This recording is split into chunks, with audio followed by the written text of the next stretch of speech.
cracking under pressure? A lot of artists reach their breaking point while others use it to fuel their motivation. Which one are you? We have some pointers when we come back.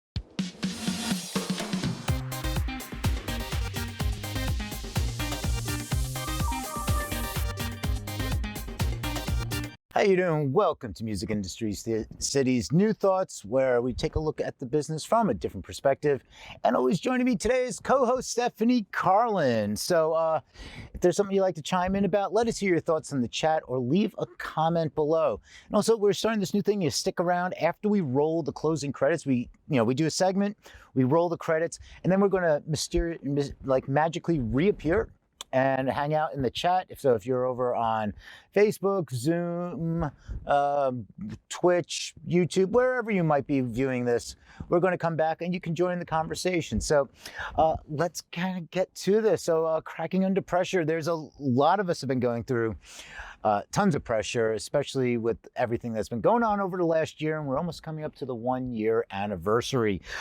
Things are starting to lighten up, but how have people fared in dealing with this pressure, and especially as a musician, and there's extra pressures put on you at being an artist. So let's check in with Stephanie Carlin. Stephanie, how you doing?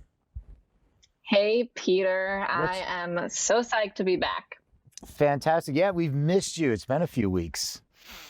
Where have you been? I live in the Hudson Valley, and there is like 20 inches of snow on the ground. So I went down to Florida, and there is no snow on the ground, and it was sunny there, and that was great. There you go. But now I'm back. So you got a little warmth, some energy, some revitalization. Yeah, I'll complain about the cold weather at any chance you give me. So I just put it on my Instagram post this morning. When I went outside, I just took a picture of the shovel in the snow. I'm like, woke up to this again. Yep. I mean, I do love a good snow, but after a while, it's like, I need to get away. So, but let's talk about tying this in with the extra pressures of life. I mean, as a musician and as an artist, and you already have enough pressure on you as well to perform, to do this, to create great music, to work on your socials, to engage with your fans. And then you have to also take care of life and business and going out and shoveling the sidewalk. This is a really good conversation to be having today because, like you said, we are rounding the corner to a year in quarantine. And that's a year of maybe distracting yourself with certain deep visions and goals, and maybe they're not where you want them to be necessarily. Yeah. So I'd love to talk a little bit about this today. I'd love to hear what you have to say. So take it away. Listen, I love whining and complaining about how much work there is to do. Just like anyone else, it's pretty much my favorite thing to do when I'm stressed or behind schedule. But there's one thing that always snaps me out of it, and it's remembering this interview with Tony Robbins. Now, people like to shit on Tony Robbins, but I think what he's built is extraordinary. And someone said to him something like, "How do you manage to stay so positive all the time?" And he smiled and he said something like that he has thousands of employees accountable to him, all making choices under his name. And some of them are making really bad choices. There is something for him to be stressed about all the time, and it's had him learn that worry is a choice. What an important lesson for someone to learn before becoming successful and having fire after fire to put out, because you can't control the actions of the people around you, and especially now in cancel culture when you can be called out, diminished, dismissed for literally anyone not liking your thoughts or your actions. Well, worry is a choice. And it's had me really be thinking, could feeling pressure be a choice? I want to unpack that for a minute. Everything we do has a subconscious motivation. Everything. Why do you hustle? Do you work for the good of your family? Perhaps there are genetic reasons you work so hard, maybe to bring nobility and pride to your family line. Do you work to drive someone crazy, maybe subconsciously? Those are reasons of revenge. They do say the best revenge is success. What's your motivation? What's your subconscious motivation? Sometimes we are motivated to stay sick in order to be taken care of or to rest. Sometimes we become highly motivated to drag out the drama of a relationship or a project or an album or divorce in order to protect ourselves from being vulnerable. Sometimes we become highly motivated to stay overweight to protect ourselves from being objectified. These are the motivations of our subconscious. It lives in our subconscious, and everything we do has a subconscious motivation, but it's normally there to protect ourselves. So I wonder what subconscious motivations are driving your art and your career right now. Subconscious motivations that deserve a light shined on them. Like, what is your subconscious motivation for always being busy or overworked or not delegating tasks or taking on everything yourself? What is your subconscious motivation behind not being seen, even though it feels like you're doing everything you can to make a splash, up your streams, get some press? What is your subconscious motivation behind showing up or not showing up for your fans every single week now that everything's online and there's no excuses for not showing up? These kinds of conversations fascinate me, especially the motivations that are handed down our genetic line from our family. Because just like genetic predispositions are handed down from a medical perspective, beliefs are handed down. Subconscious motivations are handed down too. As a descendant of the Holocaust, a product of escaping genocide, I have had to work with endless beliefs around how unworthy I am of success, how unworthy I am of existing, how little pride there is in existing, that in order to succeed, work must consume me, and I don't deserve to be wealthy from that work because if I am, somebody might come and take it away. And it wasn't until I saw these subconscious motivations that I believed to be the truth that I was able to move forward in my life without being a workaholic who had a toxic compulsion to give away my music for free. Maybe you're the opposite. Maybe you have so much wealth, so much money in your genetic line and your family that you've lost the motivation to succeed. That all that drives you is ego and vanity, and you can feel it and it's yucky, and you just can't really do your best work. So today, I invite you to unpack this. I invite you to look at your motivation. You can either get paid in a $50 bill or in $50,000, right? And you could still do your art. So what's your motivation? Where do you solemnly swear, starting right now, to stop being busy as a form of self-punishment? Where can you invite a smidge more abundance in? Can you begin to see what motivates you as a belief that can be shifted rather than the truth about how your life is? Ask yourself what's blocking you. You know it. And you have the ability to clear this stuff quickly now. Lifetimes of healing is over. We are in a paradigm where we can heal in a moment, and you are important. You're a spark in this universe. You are allowed to live your life without always being in pain or in worry. You are ready to live in the fulfillment of your highest abilities. You are ready to make a difference.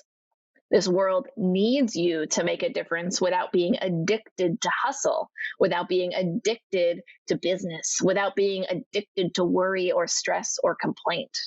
These are outdated, expired ways of living. And I'm pretty sure it's not your truth. So that's what I have to say about that, Peter. Right on, right on. Being addicted to business, being addicted, and lately it's being addicted to Clubhouse. For some. Is that you? Not me. I'm already over it. I got out quick. Like I was like, all right, I'm over this and I'm there. But you know, things about addictions is important because addictions, whether it is, like it's a lighthearted addicted to Clubhouse, but it is a time vampire, and it actually takes away from your focus of what you're trying to accomplish, and then it adds to more, time wasted or distractions. And what's your motivation? Is your motivation to be on Clubhouse more, or is your motivation to go create more music or to get another release out? And I don't think anybody on their deathbed is going to say, I wish I spent more time on social media or like on Clubhouse. Oh my God, yes. So, you're looking at, it's like, what, let's take it to that future. It's like, look back with regrets. Do you regret not being focused on something on your career? Do you regret not taking that shot when you had the opportunity? Or do you regret not even doing what it takes to get to the point where you're given the ball to take the shot? Because that's the whole That thing. point can be pretty damn scary too. Yeah. When you actually get there. So what is the motivation then? Is your motivation, and if you break it down, it's like my motivation right now is to get fit, whether that's financially fit, physically fit, business fit, career fit, creativity fit. So my motivation to get to that point, to say what's my motivation is to get to this point. Is my motivation to get all the way over here? Yes, that's your end goal, but what about your motivation breaking it out into chunks? Because this is a lot where it's like you reach your breaking point by trying to do too much. And go on. You also reach your breaking point when you are not present to what your subconscious is motivated towards. Because we can joke about not being on social media, but that distraction is it's certainly welcome by my subconscious in many moments. To protect me from the imagined failure when I'm daring to take a risk on something new. So to understand that, to welcome that, to invite that in, like, yeah, I'm zoning out on Clubhouse or Facebook or Instagram to protect myself from failure and to process that verbally, to just say it out loud so I can move beyond it. These are the things we've got to do a year into quarantine, when these fucking devices are the thing that connect us to humanity. Yeah, and there's so many different areas. It's a catch-22. I think it is right now, that ultimate catch-22 is, and I just spoke to somebody, coincidentally, probably like a half hour before the show. A friend, she like just disabled all her socials, and I just saw her post on Instagram, and she was like, "Hi," with this picture, and I'm like, "You're back." She's like, "I need a social media break." And she was on a break for like, we were on a break for like 5 months or something. And so she did the break. She didn't crack on the break. I thought, like, from the way you said it, was like it had been 5 minutes and she was back on socials. No. She was off for like 5 months. And I was like, I really wish I could take a true social media break, but I rely too much on social media for what I do. And that's the catch. That's the catch. Well, like, yo, Peter, like, you texted me the last 2 weeks. You were like, yo, get on Clubhouse. We're going to be there tonight. And I didn't get back to you because that's my boundary. Like, I know I need to be on socials for my business, for my music, for my art. And as soon as that's done, that phone is off. I have hard boundaries on that. I didn't get your message till like the next day. So those are some of the boundaries I'm putting in place, is good old airplane mode. Well, now I know not to text you at like 8 o'clock at night. Text me between 11 and 3. That's basically boundaries, the only time. Peter. Boundaries, Peter. Boundaries. Well, so let's talk about that. Actually, this is also really important.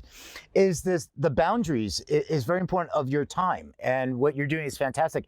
And I've started to implement with clients and business, and when I'm working on getting guests and working on the scripts and everything, and the production and the pre-production and all my talk series, is like, everybody's working from home now, so therefore everybody thinks that because you're working from home, you're closer to your computer, and you're most likely going to be at your computer, that you should be answering emails at 10 or 11 o'clock at night. Now, inherently in business, you are doing that, especially if you're like an executive CEO, you're constantly on, but you also have to like say, okay, after 10 o'clock, no, I'm not going to do any emails. But right now it seems like everybody's just working more hours because of out of boredom, almost, in a sense, because they can't really do things. They can't go out to dinner. They can't go to a bar. They can't hang out where they would normally shut off 9 to 5, 9 to 10 to 6, whatever it is.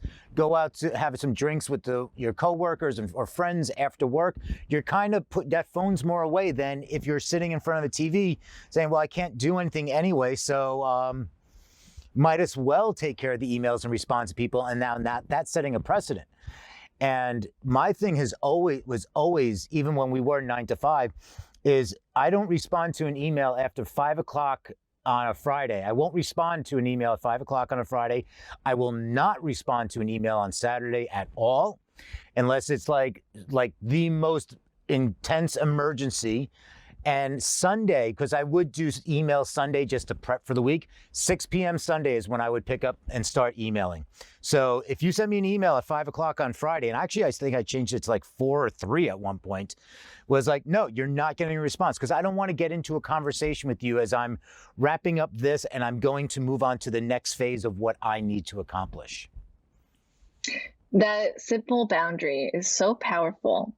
And it speaks to what I think is like the spiritual reckoning of this time of COVID, which is forcing us to be alone with ourselves. And some people are really excited about that. And others maybe interpret it more like it's a crisis and it's causing some dysfunction. But just simple boundaries like that are moving us forward to what I see as the spiritual learning of this time, which is forcing us to be alone with ourselves and not distracted through the phone. I love it. Exactly. All right. So I think we're going to wrap up. This is going to be the segment, and we're going to repost this up on YouTube. And stick around for anybody that's in the chat there. I see you over on Facebook, Twitch, YouTube, wherever you might be. We're going to roll out the credits, and then we're going to come back and just have a little more of the continued conversation, a little more informal. If you have some questions, any topics that you want to jump into, we are going to be there. Let's chat. So that's going to be it for today. If you want to continue the conversation, just leave a comment below. And if you find this interesting, hit that subscribe button, ring the notification bell to be alerted about new shows, whatever the other button is, the heart, the like, the hey, let's hang out, let's have some coffee. You can also go find us at musicindustriescity.com and on your preferred podcast player. Thank you again to my co-host, Stephanie Carlin. Have an awesome day. Peace.